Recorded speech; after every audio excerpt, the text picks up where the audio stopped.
Mais lui, c'est un fou furieux. Kizaru, il est complètement fou. Il est taré. Il a dit ne m'oblige pas. Il est déjà en train de piétiner sa nuque.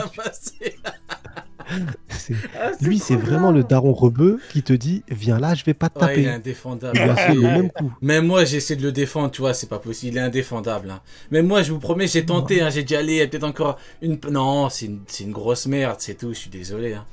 Bah ouais, hein, il a raison. Regardez, il y a son pied qui est déjà au niveau de sa nuque là. Ben oui. C'est l'éducation de la marine. C'est l'éducation de la marine. Il y a son pied tout sale qui pue là, qui est déjà au niveau de sa nuque, les mecs. Je te jure, regardez, Master, j'avais un peu d'espoir, Master. Je me suis dit, allez, un petit pourcent, tu vois, pour... Non, malheureusement, c'est une grosse merde. Ouais, O'Neill. Je vais prendre un exemple d'un autre marine à l'époque, qui n'est plus aujourd'hui, qui est à Aokiji. À l'époque, on lui a dit, tue ton pote. Tous les deux, vous avez été formés par Garp. On vous voit dans le chapitre 0 monter sur le même navire. Vous êtes des potes de fou. Tue-le. Et le mec, il dit, ok, je vais le tuer. Il le bute.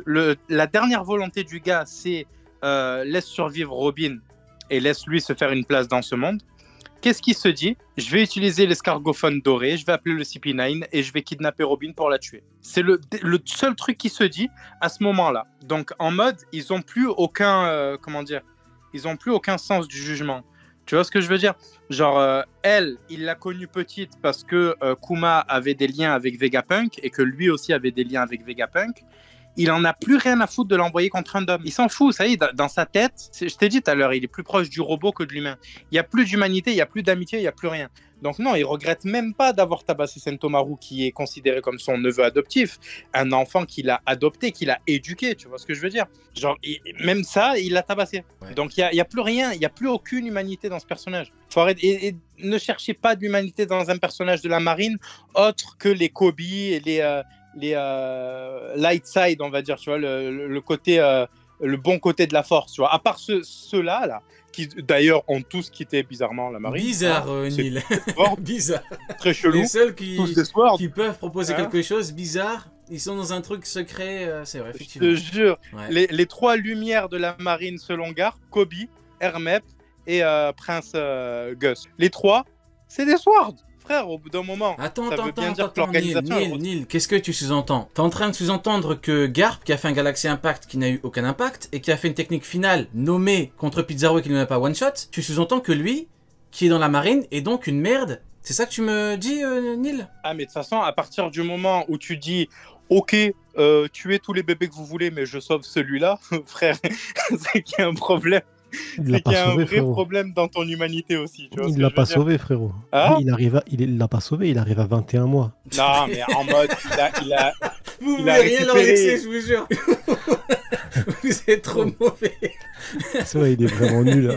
T'as rien voulu en grossesse, soit il y a un problème derrière sa tête. Hein. C'est vrai, putain. Il a dit, Garp, il a dit à Roger, t'inquiète pas, je vais m'occuper de ta femme, t'inquiète pas, je serai là, pas de problème. Il a attendu 48 mois. Après, il a fait genre, oh, un bébé, ça reste pas dans le ventre pendant 48 mois. Mais, frérot, il passait tous les mois, il lui disait le mois prochain. Tu sais qu'il est passé, frérot, tu te rends compte ou pas que quand il est passé, normalement, Ace, il avait 1 an. C'est un truc de frérot, il est passé pour son premier anniversaire, frérot.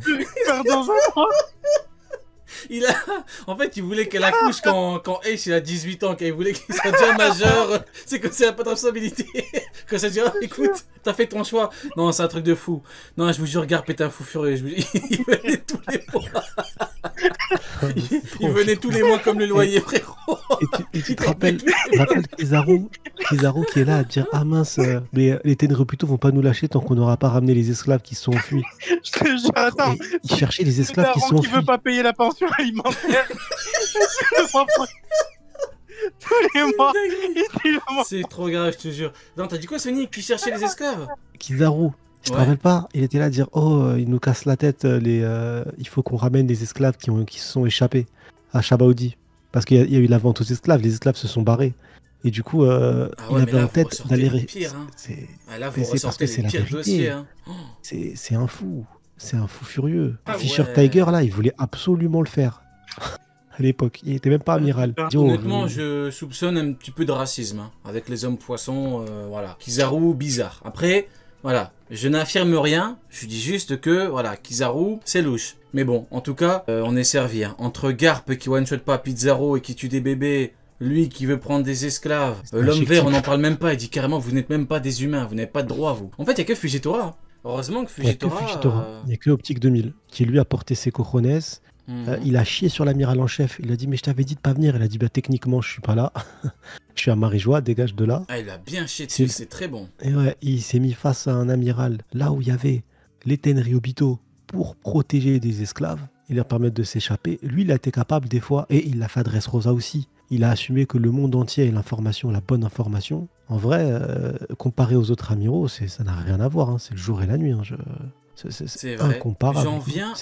Les autres, c'est tous des merdes. Ceux qui me disent Kizaru, c'est un gars bien, il est gris, frère. Non, t'es daltonien ou t'es fou. Il y a deux possibilités. T'es daltonien ou fou. J'en viens à me demander pourquoi est-ce que j'ai autant chié allègrement, sans retenue, sur Fujitora. J'en viens limite à me dire qu'il a plus de côté positif que négatif, le Fujitora, parce que défendre des esclaves, surtout en terre sainte de Marijoise, c'est vrai que c'est quand même le plus haut niveau de la trahison. D'ailleurs, même l'autre soumis d'Amiral Vert l'a affronté. Donc Fujitora, les mecs, avec un peu de recul, je me dis, au final, je sais pas ce que t'en penses, Neil, mais en vrai, Fujitora, qu'est-ce que t'en penses, Ouais, Neil? mais après, moi je pense qu'il a dû faire des dingueries quand même. Il a dû faire de vraies dingueries, déjà pour être dans le viseur de la marine au moment où ils disent lui ferait un bon amiral. Minimum 3 agressions racistes. Minimum. Dans le CV, Akainu, il te recrute comme ça. Alors, vous avez été condamné 8 fois pour agression raciste. Vous êtes un futur bon élément. Allez, total. En plus, on voit des météorites à l'état amiral. Minimum, je te jure. Mais ouais, il a dû faire des dingueries et c'est pas pour rien qu'il s'est crevé les yeux, tu vois ce que je veux dire. Il a dû avoir une part de responsabilité dans ce qui s'est passé. Ouais, pas mal. Non, mais il le dit lui-même. Oui, justement. Il dit lui-même. Il a vu des trucs et tout. Tu culpabilises pas au point de te rendre aveugle si tu n'as pas fait une immense dinguerie. Tu vois ce que si tu n'as rien à voir avec ce qui s'est passé, si tu n'as rien à te reprocher, fais pas ça. C'est vrai. Tu vois la différence entre Garp qui a vu des bébés mourir et Fujitora qui a carrément, qui s'est carrément crevé les yeux. Voilà pourquoi Garp n'a pas one-shot Pizarro. Mais c'est pour ça, Fujitora. Non, mais Neil, c'est très important. Neil, c'est très important. Voilà pourquoi Garp n'a pas one-shot Pizarro. Hein. Parce que cette fraude a laissé des bébés mourir. Est-ce que ça ne s'apparente pas à du karma, mon cher Neil, avant que tu continues ce que tu voulais dire? Bah, en vrai, ouais, un On peu. est d'accord. Mais il y a un délire aussi de Fujitora. On lui dit, frère, il y a tout un peuple qui souffre. Il te dit, ouais, mais c'est un Tenryubito. Et en plus, il est Shishibukai. Il a fallu 15 personnes qui viennent le convaincre, jusqu'à Sabo, pour qu'ils disent, bon, en vrai, vous avez raison, c'est un bâtard. Genre, tout le long de l'arc, il se bat contre Zoro, contre Law. Il en a rien à foutre. Il est là pour éteindre des carrières. Il est là en mode, César Clone, il torture des gens. On va le libérer. Ah, je viens de me rappeler. C'est bon. Je jure. Je viens de me rappeler pourquoi je disais que Fujitora était une merde. C'est parce qu'en fait, il mange tranquille avec l'amiral vert, qui est une sombre merde. En gros, il lui parle comme si c'était son meilleur pote. Tu vois, je suis désolé. Quand tu sais qui est l'amiral vert, quand tu sais comment il est, comment il parle, comment il interprète les choses et tout, jamais de la vie tu manges avec lui comme ça. Mais en vrai, quand tu vois ce que font les autres, on peut au moins dire que Fujitora, il peut nous donner un peu de lumière. Voilà, ce qui est paradoxal vu qu'il est aveugle, mais voilà, au moins cet homme-là annonce un avenir un peu plus radieux que si on avait que des Kainu. Du coup, on avance dans le chapitre, on a bientôt terminé. Bon, on a Franky qui s'apprête à le taper avec un Radical Beam. Hein, et il appelle Kizaru à la raclure. Ça, j'ai bien aimé. Du coup, on avance. Avant-dernier sujet. Du coup, nous avons Kizaru, encore lui, qui est devant Vegapunk et qui dit, on voit que les Mugi sont impuissants. Hein. On voit, Brook et tout, ils peuvent pas faire grand chose contre lui. Donc à ce niveau-là, on voit que ça n'a pas trop changé vis-à-vis de l'archipel. On ne t'a pas vu arriver, gars, on est fichu. Et après, t'as Kizaru qui dit, même pour moi, c'est pas facile. Finissons-en rapidement. Et là, on a le GOAT, Monkey D. Luffy, qui le chope comme une canette. Attrapé. Ouais. Et qui dit punaise ça brûle. Et là pour moi on a vraiment le summum de ce que l'auteur pouvait proposer pour chier sur Kizaru. J'ai bien cru que j'allais mourir. Là tu te dis ok c'est bon. Le coup de Kizaru il est extrêmement dangereux, extrêmement efficace et très performant, très puissant. J'ai tout donné là. Vraiment, si Luffy s'arrêtait là, c'était parfait pour nous dire qu'il a une technique de fou contre un Yonko. Et là, on aurait dit, ah, là, Kizaru a proposé un truc de fou. Et t'as quoi en dessous? En m'envoyant tout en bas, tu m'as obligé à franchir 2 fois la barrière. C'est Sony, je voudrais ton avis là-dessus, s'il te plaît, ça me fascine. Bah, si on part du principe que le coup a one shot, le coup de pied, hein, rien que le coup de pied a one shot Luffy. Parce qu'on me dit ça one shot Luffy Snakeman, parce que Luffy Snakeman c'est une autre personne. C'est Luffy Snakeman, Luffy pas Snakeman. Bref, imaginons que Luffy a été one shot. Ça veut dire que Luffy il était capable d'être one shot, d'affronter le dôme une première fois, d'être en bas one shot inerte et avec son corps inerte en bas, de se dire je retraverse le dôme tout seul de moi-même. Bah, Luffy c'est même plus Kaido à ce niveau-là. Hein. Luffy. C'est qui? Je trouve ça ultra impressionnant de la part de Luffy. Parce que quand même, le dôme, le fait qu'il soit à 100%, ça reste quand même un grand pan du scénario de cet arc. C'est vraiment un élément ultra important. Que quoi ouais. Que le dôme soit à 100%. Ah ouais, c'est vraiment tout l'arc, il est autour de ça. Il est autour du fait que tout le monde est bloqué. Et même Kizaru, il lui dit pas vas-y parce que t'es fort. Il dit vas-y, t'es de la lumière, tu peux traverser. Mais tout est bloqué. Et c'est pour ça qu'il y a tout un passage où ils se disent putain, il faut qu'on arrive à le déverrouiller, le mot de passe, ainsi de suite et tout. Luffy a traversé ça 2 fois, et une fois volontairement. Il s'est dit j'y vais tout seul, et c'est pour ça qu'il a dit j'ai failli mourir. Mais c'est un truc de fou, et je trouve ça intéressant que Oda il ait fait dire cette phrase à Luffy, parce que s'il ne le fait pas dire en fait, ça éteint tout l'intérêt du dôme. Eh oui. Alors, ça veut dire que le dôme n'a plus d'intérêt réel. Ouais, c'est vrai. On est d'accord que ça serait un magnifique combat de voir Sanji contre Kizaru, on le dit depuis des semaines, ça serait un magnifique combat.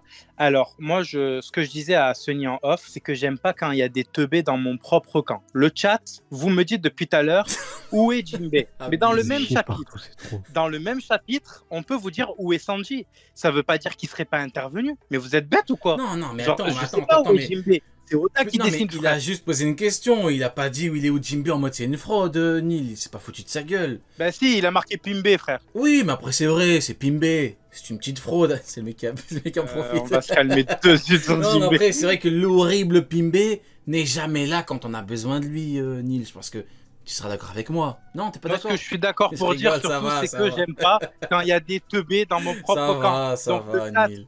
Réveillez-vous, Makayabu, ne soyez pas au niveau des 3 Miro, réveillez-vous. Ça l'irrite quand on parle de Makayabu, c'est une dinguerie. Mais du coup, pour aller dans ton sens, au niveau de la marine, c'est vrai que les Mark 3 ont carry la marine comme jamais. Hein. Parce que sans les Mark 3, ils peuvent pas marcher comme ça sur Egghead. Hein. Y a personne qui marche sur Egghead dans le camp de la marine, hormis Kizaru bien sûr qui est venu, alors que les Mark 3 sont encore du camp de trucs. Hein. Donc maintenant que j'y pense, je me dis que Kizaru, son histoire de merde quand il a dit ouais mais moi mes idéaux... Il faut que je tabasse un mec qui est déterminé. En fait, c'est faux. C'est juste pour sa mission. Et moi, ce qui m'étonne, c'est que je note une petite... en fait, je note la stupidité, cette fois pas de Kizaru, mais de Saturne. Parce que Saturne lui a dit, vas-y, tu peux contourner. Mais si Kizaru contourne Sentomaru, bah les Mark 3 sont encore contre la marine. Donc, c'est bizarre quand même. Il a pas réfléchi ou c'est comment ? Alors là... Ouais, après il y a un échange un peu space, et surtout la trad officielle, il me semble, dans ce chapitre-là. On te fait un peu plus comprendre que Kizaru, il dit j'ai pas le choix en fait, parce qu'il faut qu'on récupère. De toute façon, je veux le goumer parce que c'est son idéo, mais en plus de ça, j'ai pas trop le choix parce que les gilettes Mac 3, on a besoin de les récupérer. Les quoi? Gilettes Mac 3? Les gilettes Mac 3. C'est quoi ce surnom? Non, je connais pas. Il fallait donner quelque chose à la grande armada des 100 navires qui est arrivée. Parce que les 100 navires, ils allaient vite se retrouver peu nombreux, quoi. Mais je te dis, ils font pas peur. C'est le problème, parce que cet arc Egghead a un problème pour l'instant. Il faut quand même le dire. Moi, personnellement, je trouve qu'il y a un problème sur Egghead. Je suis extrêmement intéressé de ce qu'on a vu au début du chapitre. C'était génial. Mais il y a un problème dans cet arc-là. On essaye de nous montrer de la tension. Mais je ne ressens absolument aucune tension durant cet arc pour le moment, en tout cas. Pour le moment, je n'ai pas peur. Je n'ai peur pour aucun des Mugiwara. J'ai pas peur pour Zoro. Les soldats de la marine qui sont arrivés sur l'île, c'est des randoms que j'en ai à faire. Ça me fait pas peur du tout. Luffy face à Kizaru, j'ai pas peur non plus.